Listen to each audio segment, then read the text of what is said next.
నమస్తే ట్రంప్ మామ.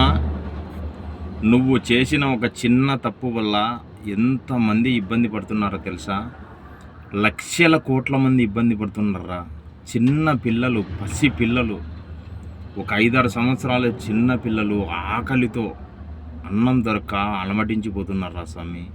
ఇప్పటికే ఇంత కష్టాలు పడుతున్న దేశాలు ఎన్నో ఉన్నాయి. కేవలం నీ స్వార్థం, నీ అహంకారం కోసం ఇలా చేస్తున్నందుకు నిజంగా బాధ అనిపిస్తుందిరా ట్రంప్ మామ.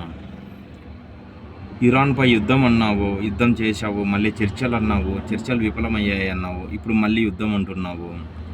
నువ్వేమో వైట్ హౌస్లో కూర్చొని ప్రశాంతంగా తింటావు 3 పూట్ల. ఇంత అన్నం దొరక్క కడుపు కాల్చుకొని ఎంతోమంది చచ్చిపోతున్నారా నాయన. కాస్త ఆలోచించురా. అన్నం కష్టాలు ఒకటి, ఇప్పుడు చాలా కంట్రీస్లో డీజిల్, గ్యాస్ కొరత ఇలా ఒకటి కాదురా, ప్రతిదీ ఉందిరా.